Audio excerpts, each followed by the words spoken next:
Shalom sahabat renungan Tria yang terkasih di dalam Tuhan Yesus Kristus. Hari ini kita bersama akan merenungkan sebuah tema, dengar dan lakukanlah, yang terambil di dalam Yakobus pasal 1 ayat 19 sampai dengan 27. Teman-teman bisa membacanya.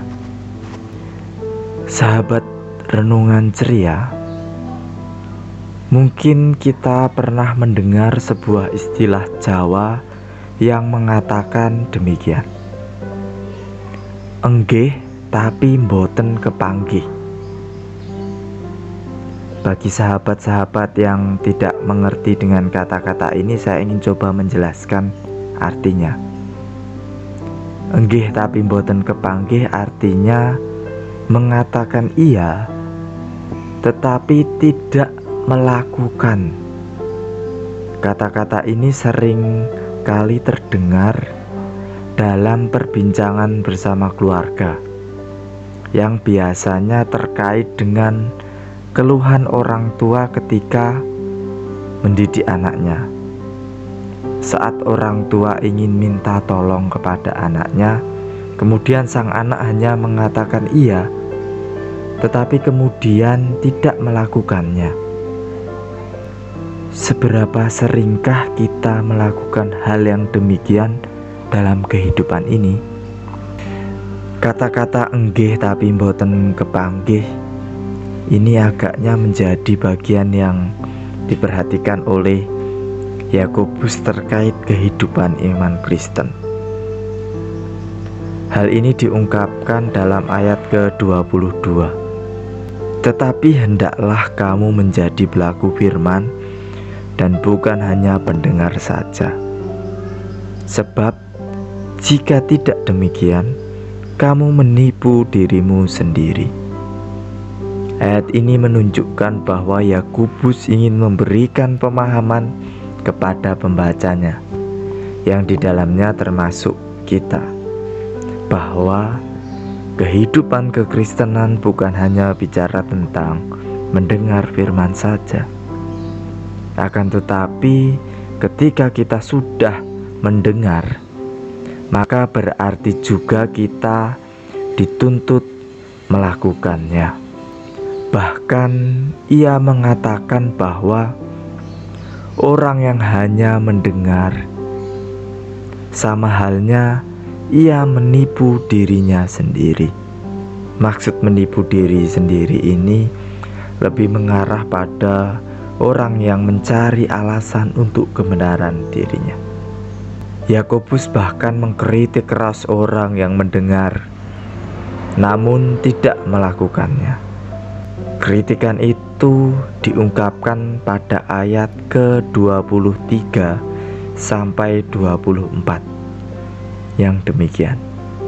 Sebab jika seorang hanya mendengar saja dan tidak melakukannya, ia adalah seumpama seorang yang sedang mengamat-amati mukanya yang sebenarnya di depan cermin.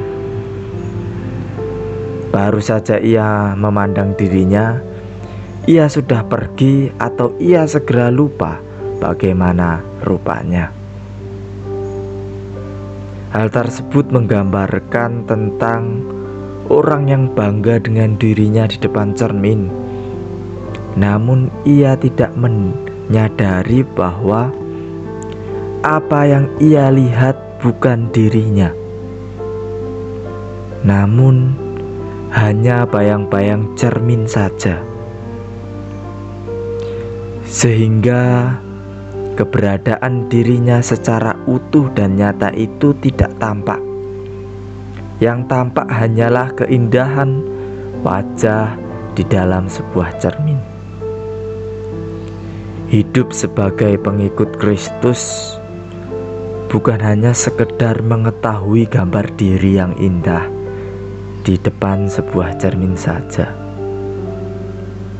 akan tetapi juga perlu untuk menunjukkan pengetahuan tentang keindahan diri itu dalam sebuah tindakan yang nyata.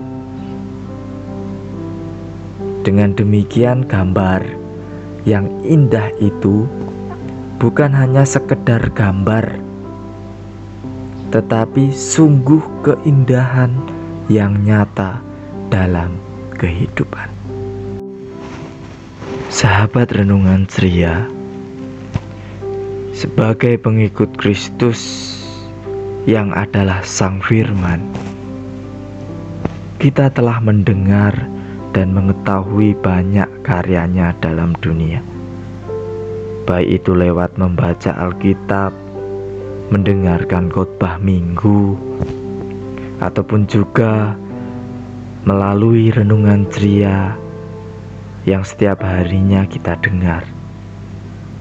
Berjalan menuju salib Kristus melalui jalan setapak yang sempit, dengan bermodalkan pengetahuan tentang jalan itu saja tidak cukup. Karena dalam perjalanan itu kita akan menjumpai orang-orang yatim piatu, janda-janda miskin, dan mereka yang tak pernah mendapat sentuhan kasih dari orang lain. Siapkah kita untuk berhenti dan sejenak mengaplikasikan setiap firman yang sudah kita dengar? Selamat merenungkannya. Amin.